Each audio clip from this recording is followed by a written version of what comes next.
Halo teman-teman, selamat datang di Value Stock. Hari ini saya akan membahas analisa fundamental saham Pewon kuartal kedua tahun 2021.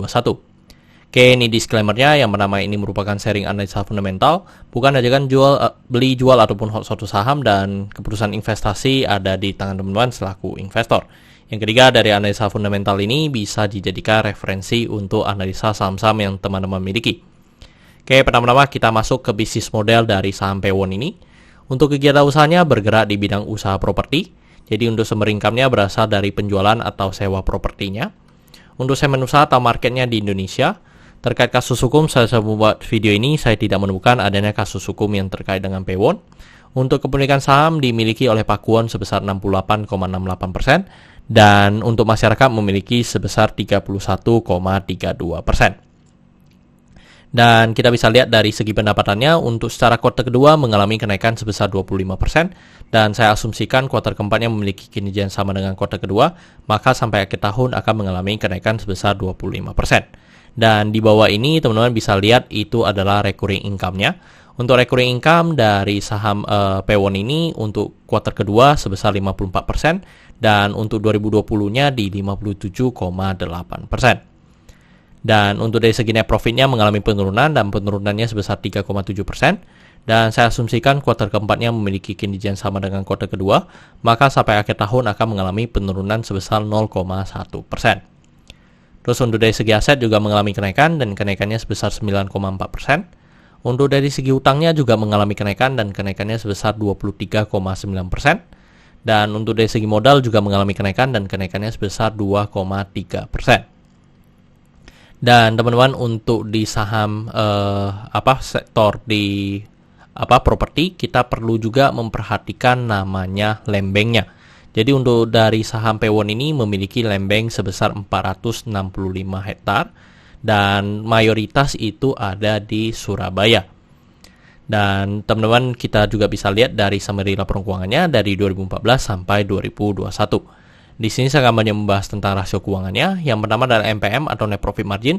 Untuk 2021 ini Net Profit Marginnya sebesar 18,58%, mengalami penurunan dibandingkan dengan tahun sebelumnya. Dan memang ini masih jauh ya dibanding dengan masa sebelum pandemi. Terus untuk dari segi EPS di 19 dan membuat PER-nya di 25,29 kali. Dan ini juga merupakan PER yang agak tinggi untuk dari saham Pewon. Terus dari segi book value sekarang di 376 dan membuat PBV-nya di 1,3 kali. Tetapi kalau kita lihat dari segi PBV, ini merupakan PBV yang paling rendah. Terus dari segi DER-nya di 0,6 dan untuk ROE-nya di 5,13%, jadi masih di bawah 9% yang saya anut. Untuk ROA-nya di 3,2%. Dan teman-teman, saya membuat video ini untuk harga sahamnya di 488. Dan dari analisa fundamental saya bisa menekan nilai intrinsic value-nya sekitar Rp400. Jadi masih memiliki margin of safety minus 18%. Dan ini kesimpulannya, yang pertama dari produk dan jasa saya berikan oke karena 9 perusahaan ini mampu bertahan 5-10 tahun ke depan. Untuk GCG saya berikan oke karena tidak memiliki kasus hukum. Yang kedua memiliki pemegang saham mayoritas. Untuk revenue, net profit, dan aset saya berikan oke, walaupun net profitnya mengalami penurunan, tetapi secara overall masih sangat aman, dan sisanya mengalami kenaikan. Untuk liability saya berikan oke karena DER-nya di bawah 1. Untuk book value saya berikan no karena harga jual sekarang di atas harga book value-nya. Untuk sektor saya berikan oke karena mereka masih memiliki lembeng. Untuk ROE saya berikan no karena di bawah 9% atau 2 kali bunga deposito yang saya anut. Untuk margin of safety saya berikan no karena negatif. Untuk dividen saya berikan oke karena selama 5 tahun terakhir untuk Pewon ini masih sangat royal memberikan dividen kepada investornya. Oke teman-teman, jadi kesimpulannya adalah 8/11, dan pertanyaannya adalah apakah saya akan membeli saham Pewon ini? Tidak ya teman-teman, walaupun secara fundamentalnya memang sangat bagus, tetapi kembali lagi secara valuasi untuk saham ini masih over value.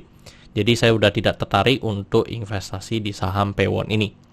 Oke teman-teman, saya rasa cukup sekian untuk video kali ini. Jangan lupa untuk like dan subscribe. Jangan lupa juga untuk follow saya di Instagram saya di Royken13. Dan teman-teman, saya ada membuat grup Telegram, jadi teman-teman bisa join grup Telegram saya di Value Stock. Untuk linknya teman-teman bisa dapatkan di deskripsi di bawah. Dan jika teman-teman ada kode saham yang ingin saya buatkan analisa seperti ini, silahkan tinggalkan di kolom komentar untuk kode sahamnya. Oke teman-teman, see you in the next video. Bye-bye.